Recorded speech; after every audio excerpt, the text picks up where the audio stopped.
Yuk kita tepuk tangan kita dan kita bersuka cita di dalam Dia. Come on.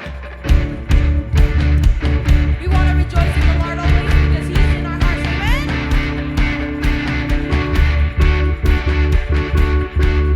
Come on, sing with me. Rejoice in the Lord always. Rejoice in the Lord always. And again I say, rejoice in the Lord always. And again I say,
Jesus, we know that everything we need is in you, Lord.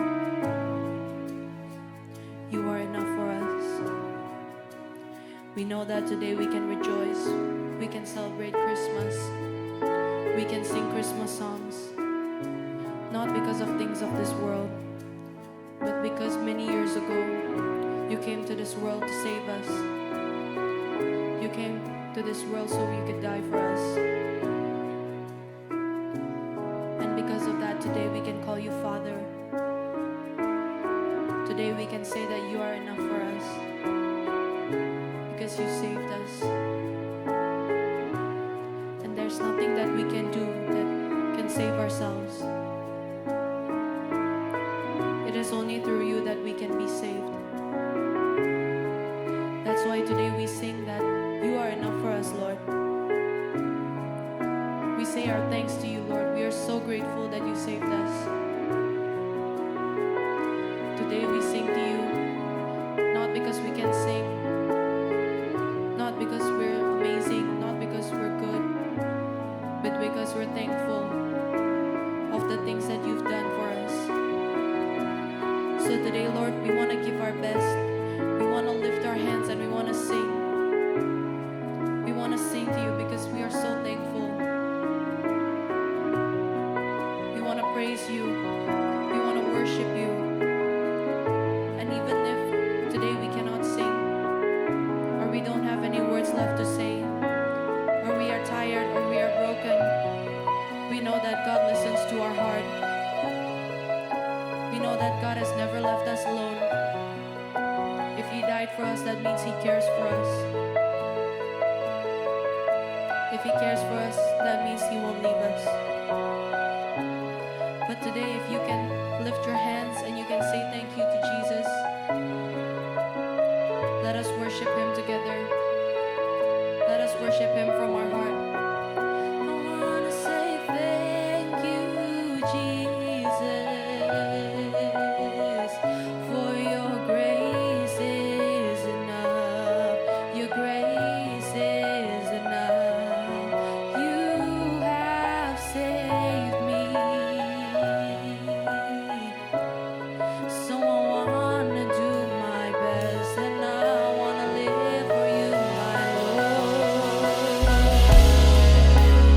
I want to worship you.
berlayar, banyak hati justru berjalan dalam gelap.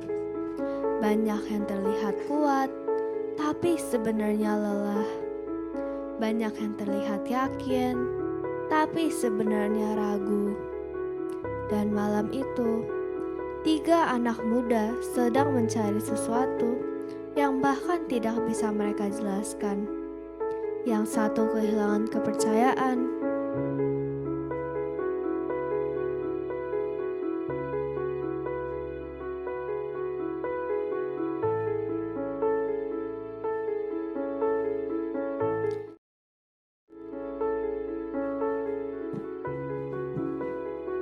yang satu kehilangan arah.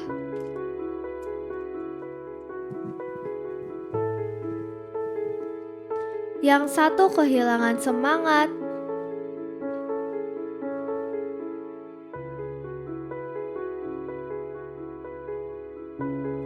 Mereka masih berjalan, tapi tidak tahu kemana. Dan tepat di saat mereka hampir berhenti mencari, harapan itu menyala.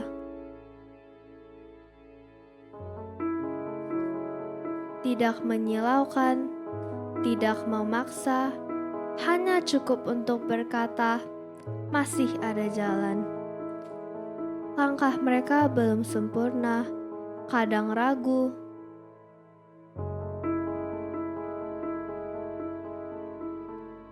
Kadang mau menyerah lagi.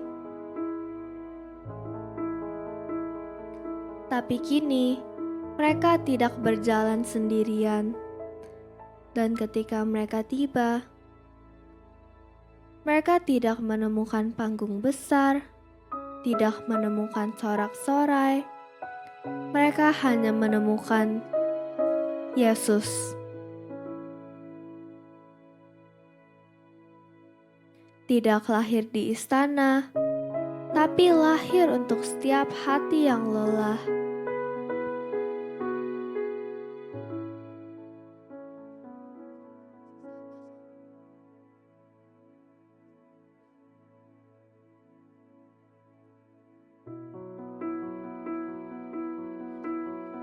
Para majus dulu adalah para pencari. Hari ini, kitalah para pencari itu. Dan kabar baik Natal adalah ini. Harapan itu masih memimpin, Yesus itu masih Raja, dan hope still leads seekers to the King. Oke, kita beri tepuk tangan yuk buat teman-teman kita tadi yang sudah memberikan persembahan yang terbaik.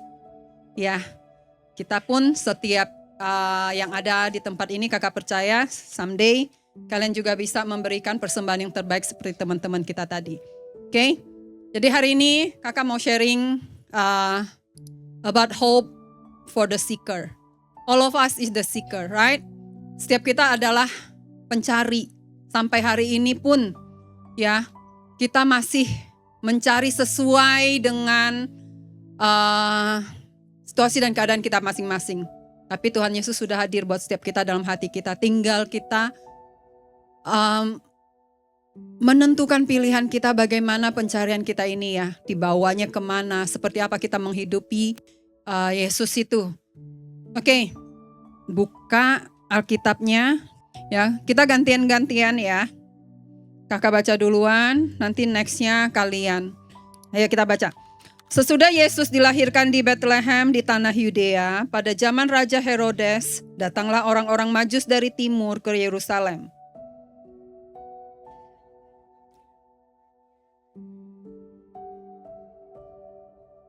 Lebih kompak yuk. Ketika Raja Herodes mendengar hal itu, terkejutlah ia beserta seluruh Yerusalem.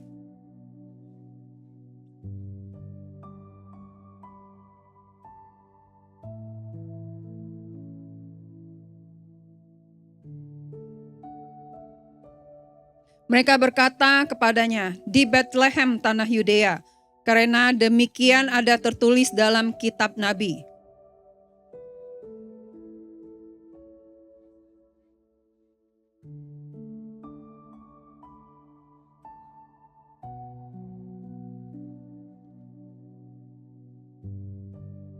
Lalu dengan diam-diam Herodes memanggil orang-orang Majus itu dan dengan teliti bertanya kepada mereka, bila mana bintang itu nampak?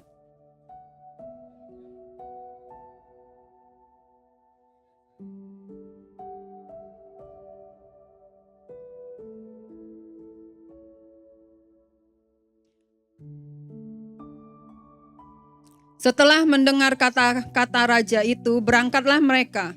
Dan lihatlah, bintang yang mereka lihat di timur itu mendahului mereka hingga tiba dan berhenti di atas tempat di mana anak itu berada.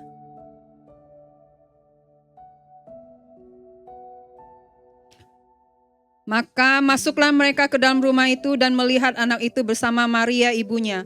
Lalu sujud menyembah dia. Mereka pun membuka tempat harta bendanya dan mempersembahkan persembahan kepadanya, yaitu emas, kemenyan, dan mur.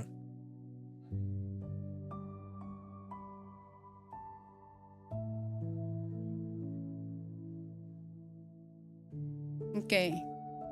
Apa yang dialami oleh orang Majus ini, ya, ini semuanya sudah dinubuatkan, ya, di film yang tadi yang kalian baca, di situ dikatakan bahwa sudah pernah demikian ada tertulis dalam kitab Nabi. Ya, itu tertera dalam Bilangan 24 ayat 7 yang mengatakan bahwa akan muncul akan terbit bintang dari Yakub. Oke. Sebelum lebih jauh, kakak mau tahu dulu nih, mau tes dulu. Kalian ini taunya apa sih tentang orang Majus ini? Kalian mendeskripsikan orang Majus itu seperti apa? Bayangan kalian ini orang Majus itu yang bagaimana? Apakah tadi seperti yang diperagakan oleh teman-teman dalam drama? Atau ada hal lain? Ada yang mau jawab? Menurut kalian orang Majus itu apa sih? Siapa mereka? Halo? Manusia iya. Yang seperti apa? Gak malu-malu ya. Oke. Biar kakak jelasin sedikit. Ya. Biar jelas gitu ya. Gak cuma kalian baca terus taunya Majus gitu. Terus bertanya-tanya tapi gak cari tahu juga gitu. Oke. Nah, orang Majus itu diperkirakan ya kemungkinan mereka itu adalah raja juga dari negeri di mana mereka datang. Dari mana tadi mereka? Ayo yang udah jawab kok kakak Novianya yang jawab nih.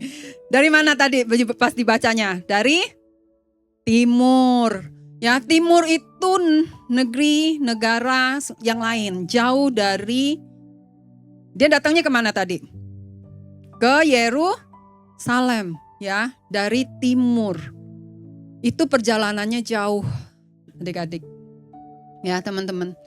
Dan mereka itu bukan orang yang kurang kerjaan. Dan mereka itu juga bukan lagi kayak turis jalan-jalan gitu ya. Ya, turis jalan-jalan tapi bertahun-tahun gitu. Ya, perjalanan mereka itu diperkirakan hampir 2 tahunan. Ya, sampai mereka bertemu dengan Tuhan Yesus nanti akhir ceritanya gitu ya. Nah, orang Majus ini diperkirakan adalah raja dari negaranya mereka. Ya, mereka itu juga disebut dengan orang yang bijak, orang bijaksana gitu, orang yang pintar lah, punya pendidikan. Ya, dan mereka ini juga kalau sekarang itu mungkin kita gambarin top scientist. Astronomer, ya, mereka itu mempelajari tentang astrologi. Ya, astrologi itu mempelajari tentang apa, adik-adik, teman-teman? Bintang, ya, benda di langit, tentang langit dan bintang-bintang. Ya, jadi mereka ini orang yang seperti apa menurut kalian?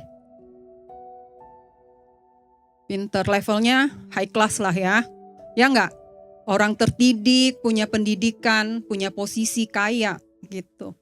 Ya, bukan orang yang tidak punya kerjaan. Ya, tapi di zaman kita sekarang, ya, orang Majus ini melambangkan bahwa Tuhan Yesus itu memanggil. Ya, orang Majus ini terpanggil karena mereka melihat bintang dan terpanggil untuk bergerak mencari. Ya, they are true seeker. Mereka mencari, mereka tergerak. Mereka orang yang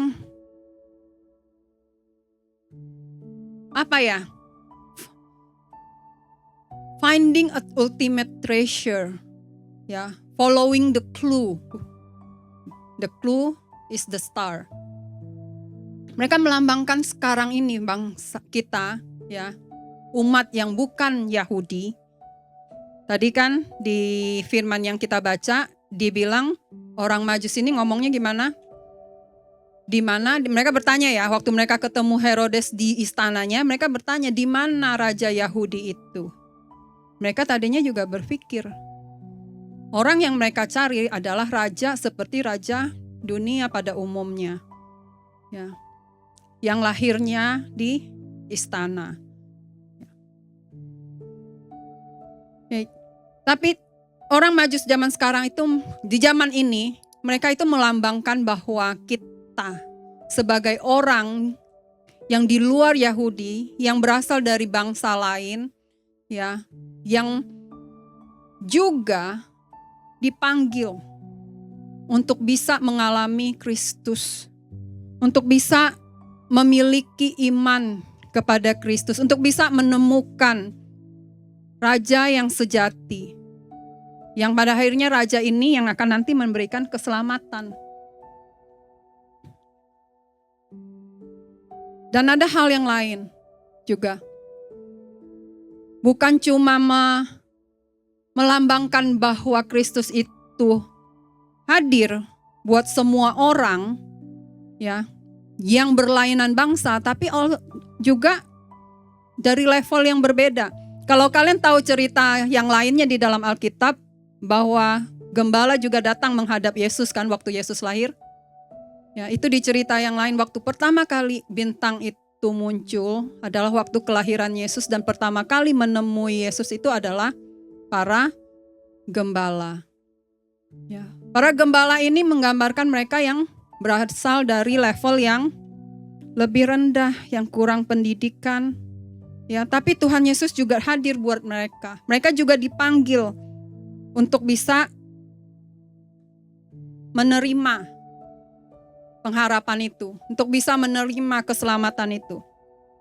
Ya. So,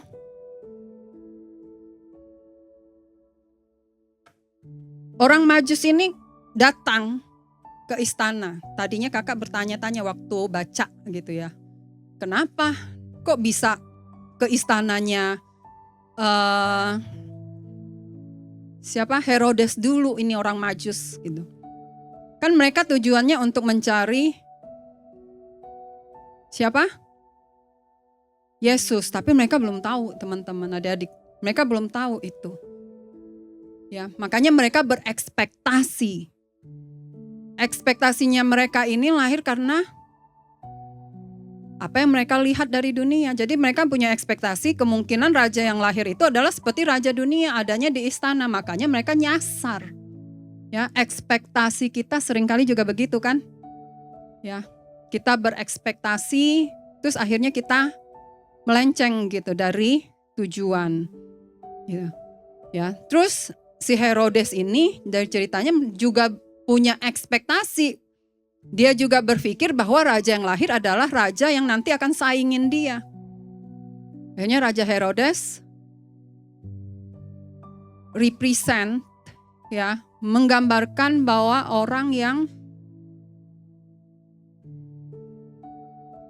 ekspektasinya tentang worldly power gitu.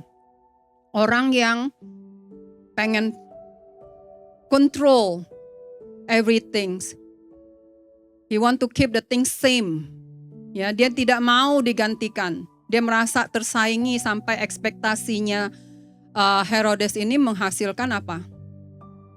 Disaster, kehancuran, kekacauan. Banyak bayi-bayi yang bukan bayi, anak-anak yang diperkirakan umur kurang dari 2 tahun ya dibunuh waktu itu. Gitu. Tapi ekspektasinya orang Majus, walaupun mereka tidak menemukan Tuhan Yesus di istana, saya yakin mereka mungkin kecewa gitu.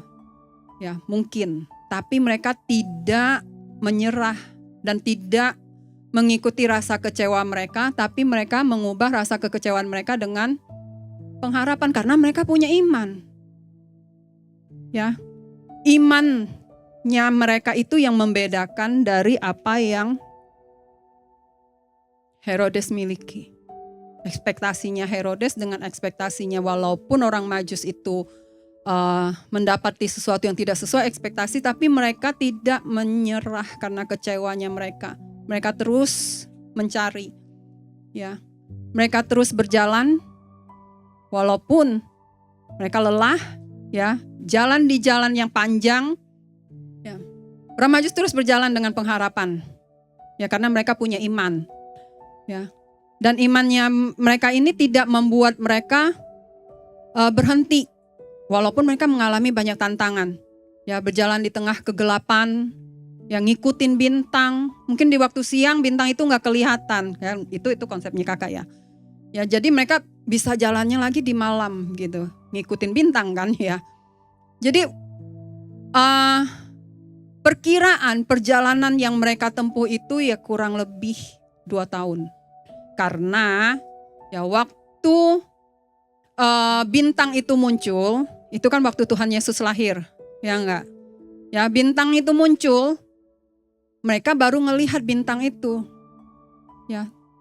Jadi enggak waktu bintang itu muncul terus orang Majus ini udah sampai di tempat di mana Yesus lahir, enggak. Gitu. Orang Majus itu mengikuti bintang itu dan melakukan perjalanan.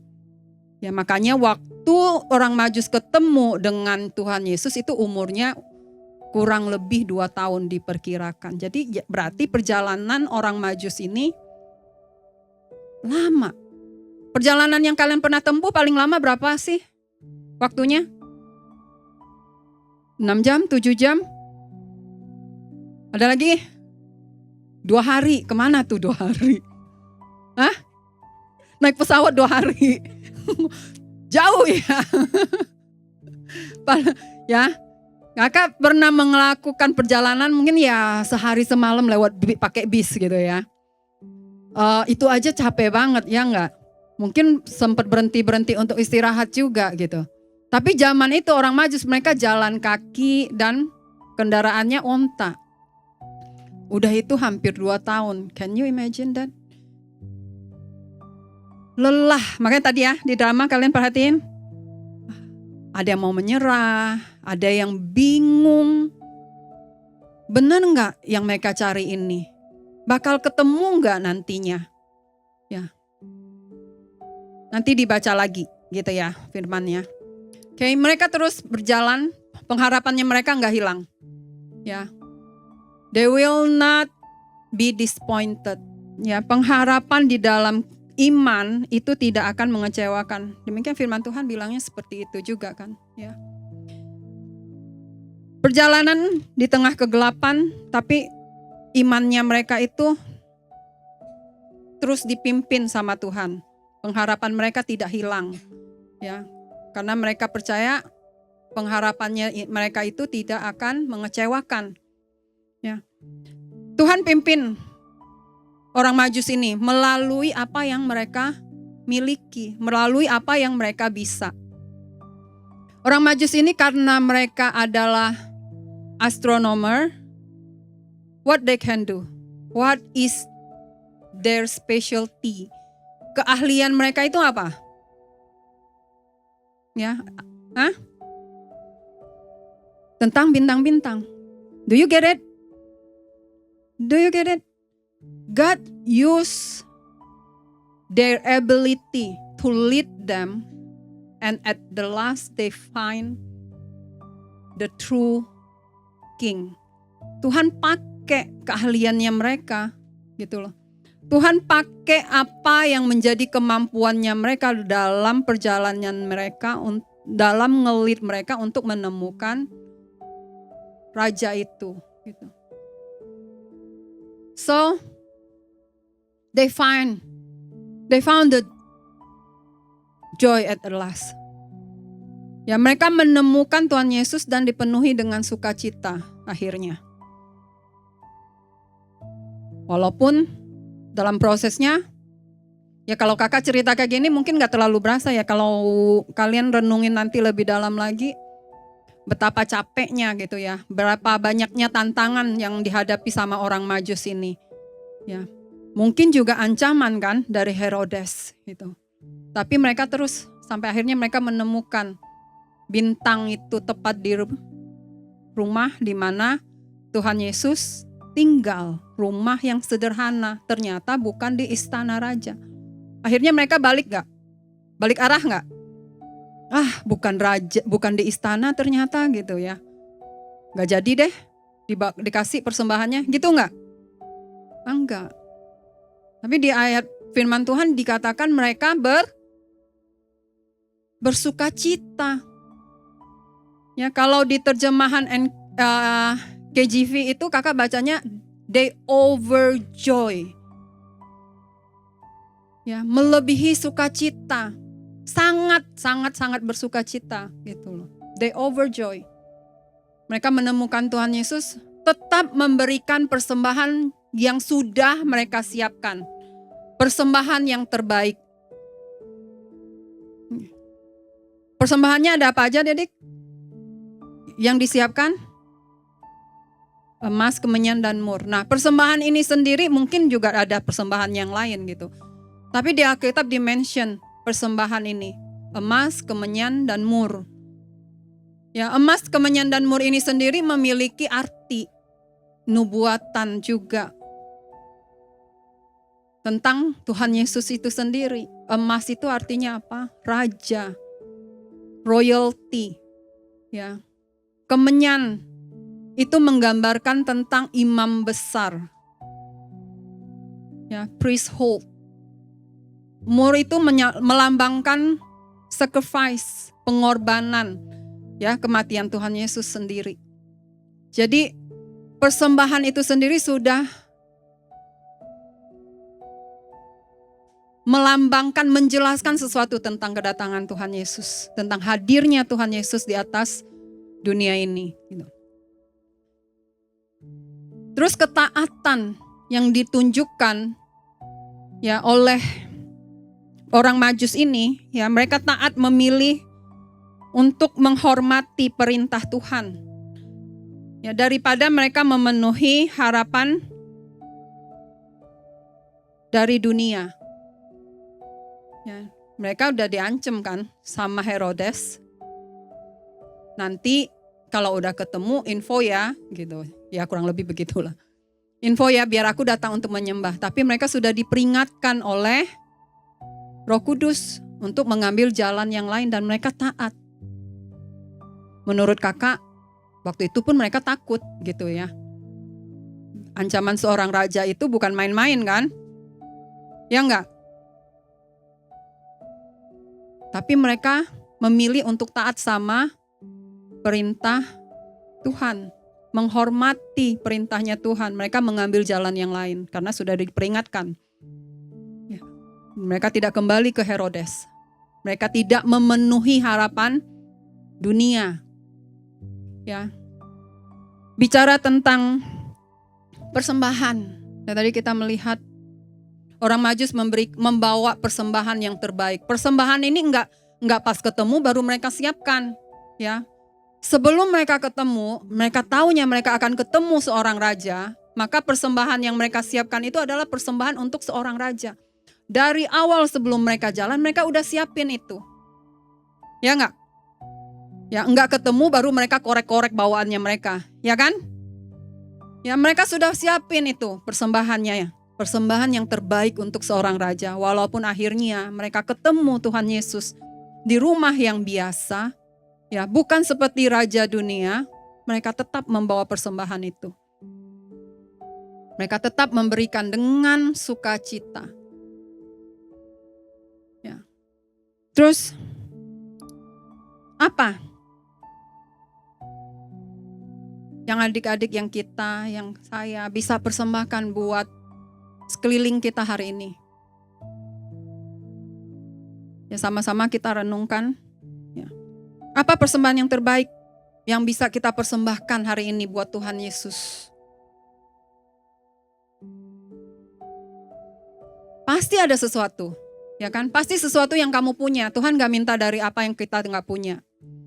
Ya, seperti orang Majus yang Tuhan pimpin melalui apa yang mereka ketahui, apa yang menjadi keahlian mereka sebagai seorang astrologi, ya, yang mengetahui bintang. Tuhan pakai itu buat memimpin mereka sehingga akhirnya mereka bertemu dengan Raja Sejati, ya kan? Nah, kita juga pasti punya sesuatu. Ya, jangan kita melihat apa yang dimiliki orang lain. Ya, lihat teman-teman tadi atau melihat tadi yang drama, ya, terus ada kakak-kakaknya yang di musik, di WL, yang ngebantu kita dalam ibadah, gitu. Terus kamu berpikir, aku nggak bisa seperti kakak itu bisa main musik. Aku nggak bisa seperti kakak itu punya suara yang bagus. Aku nggak bisa seperti kakak itu yang bisa drama dengan ekspresi yang memukau gitu ya. Jangan lihat apa yang orang lain bisa, jangan lihat apa yang orang lain punya. Cari apa yang kamu punya. Pakai itu ya untuk yang kamu persembahkan pada Tuhan. Karena Tuhan juga pakai seperti itu. Ya kan, untuk orang Majus itu sudah bisa kita ambil pembelajarannya gitu dari orang Majus itu. Oke. Kita baca lagi sama-sama yuk ayat ini yuk. Ya teman-teman, adik-adik, 1, 2, 3.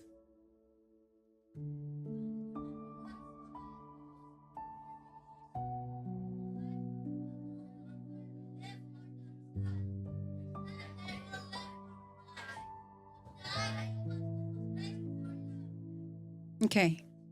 Yeah, he died for everyone, for me and also for you. Ya, Tuhan Yesus itu hadir. Ya, dari lahir sudah punya tujuan untuk kita. Ya. So my last questions. What you know about Christmas? What you think what Christmas is? The birth of Jesus Christ? The birth of Jesus Christ. Is it about Christmas tree? Because when it's Christmas coming, many Christmas tree around, right? Is it about gift, toys, food? Okay. Is it about Santa Claus? No, it's big no. Okay. Yeah. It's like your friend said just now. Seperti yang teman kamu ngomongin barusan. It's about a God that come to the earth because he know we cannot come to heaven without him. Right? Ya. Tuhan yang sangat mengasihi kita. He love us so much. And he don't want the heaven without us. That's why he come to the earth. Leave the heaven. Come to the earth. For give us salvations. Ya, memberikan keselamatan buat kita. If I have a good deed, it will not add anything to my salvations. And I have many bad deeds. Banyak kesalahan, banyak kekurangan, banyak kelemahan. But it also not deduct any salvations that I receive from God. Because not me who work for the salvations. I believe God do that in my life. Yeah, give me salvations not because I'm good or not because I not get my salvation not because I'm doing bad. Yeah. It's all because of his work. If my God, I believe that way. Yeah, I also believe God is also work the same way with you. Tuhan juga mengerjakan keselamatan adik-adik di tempat ini. Ya, keselamatan itu sendiri datangnya dari Tuhan, bukan karena apa yang kita kerjakan. Okay? Ya, God know we cannot reach heaven without him. So that's why he have this big plan. Ya. Like the Magi, orang Majus punya mission to find the ultimate treasure we also in our way. Okay? Kerjakan keselamatan kita, karena Tuhan sudah mengerjakan bagiannya untuk memberikan kita keselamatan. Ya, sampai akhirnya nanti Tuhan akan datang kembali seperti firman Tuhan. Ya, Dia sudah lahir, Dia mati buat kita, mengorbankan hidupnya, ya, menyempurnakan keselamatan kita lewat pengorbanannya, dan pengharapan kita nggak akan hilang. Karena Tuhan Yesus akan datang kedua kalinya. Sekarang, kerjakan keselamatan itu. Persembahkan yang terbaik dari apa yang kita punya. Ya, jangan dulu bilang, oh aku nggak bisa, oh aku nggak punya. Gitu. Oke? Tanya dulu sama Tuhan. Terus apalah yang Tuhan taruh di dalam hidupmu? Apa yang kamu miliki itu yang Tuhan mau pakai sebagai persembahan. Siap? Mau melakukannya? Oke. Mari kita berdoa. Tuhan Yesus, terima kasih. Engkau sudah mengerjakan yang luar biasa ya Tuhan. Dari lahir sampai Engkau berkorban, mengorbankan dirimu di atas kayu salib, mati buat kami. Dan kami tahu kami punya pengharapan karena Engkau Tuhan bangkit dan akan datang kedua kalinya. Terima kasih Tuhan, firman-Mu sudah disampaikan dan hamba percaya Roh Kudus-Mu terus bekerja dalam hati setiap anak-anak yang mendengarkan. Biar benih firman-Mu yang terbaik ini bisa bertumbuh, berakar kuat dalam hati setiap anak-anak yang hadir di tempat ini, sehingga firman-Mu Tuhan juga bisa berbuah dan menjadi persembahan yang harum dan menyenangkan hati Tuhan. Terima kasih Bapa. Segala kemuliaan bagi nama Tuhan Yesus. Dalam nama Tuhan Yesus, amin. Bagi saudara-saudara yang diberkati Impact Community Indonesia dan ingin memberikan persembahan atau donasi, dapat disalurkan ke rekening Bank Gereja Impact Community Indonesia dan Yayasan Tangan Pengharapan, serta QR Code BCA Mobile, GoPay, OVO, Dana, Shopee, dan link aja. Ibadah Impact Community Indonesia menjadi 5 sesi. Ibadah jam 8 pagi, jam 10, jam 12 siang, jam 3 sore, dan jam 5 sore. Seluruh ibadah berlangsung on-site di Mall of Indonesia, lantai P3, Kelapa Gading, Jakarta Utara. Bagi jemaat yang ingin mengikuti secara online, ibadah live streaming dapat diikuti pada pukul 10 pagi waktu Indonesia Barat di YouTube Impact Community Indonesia. Mari bersama-sama untuk datang dan mengikuti 60 Minute Worship secara on-site setiap Rabu malam pukul 19.30 waktu Indonesia Barat, langsung di Gereja Impact Community Indonesia, Mall of Indonesia lantai P3. Mari bawa keluarga dan ajak orang-orang yang Anda kasihi. Impact Community Indonesia Friday Service. Ibadah setiap hari Jumat yang ditayangkan secara online pukul 19 waktu Indonesia Barat. Ibadah Saturday Service. Ibadah Sabtu Impact Community Indonesia ditayangkan online setiap Sabtu pukul 19 waktu Indonesia Barat di YouTube Impact Community Indonesia. Setiap ibadah online Impact Community Indonesia sudah tersedia subtitle dalam bahasa Indonesia, bahasa Inggris, dan Mandarin.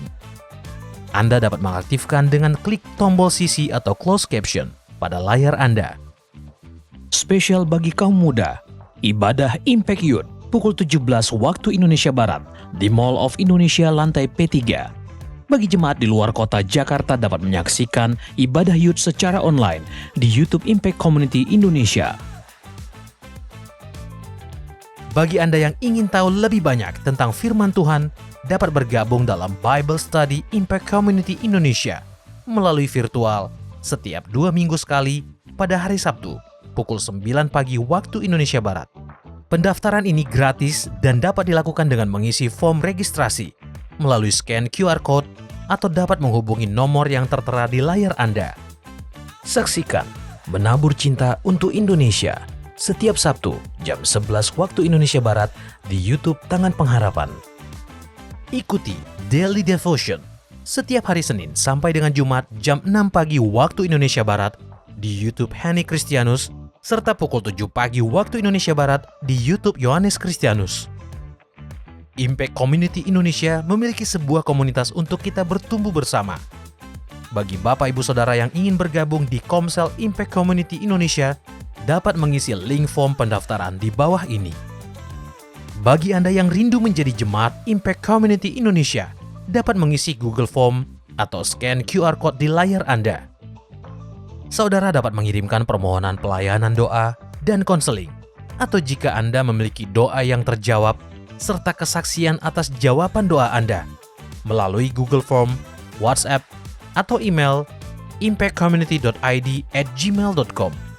Bagi Anda yang rindu untuk dibaptis, Anda dapat mendaftarkan diri Anda dengan scan QR Code yang ada di layar kaca, atau menghubungi kami di 0811 9777 745. Tangan Pengharapan memproduksi merchandise Positive by YTP dan batik Tangan Pengharapan untuk menolong pendidikan anak-anak pedalaman Indonesia. Pembelian dapat dilakukan di online store Tangan Pengharapan, di Tokopedia, Shopee, dan WhatsApp merchandise Tangan Pengharapan di 0813 1100 5568. Temukan dan ikuti media sosial kami di YouTube dan Instagram Impact Community Indonesia.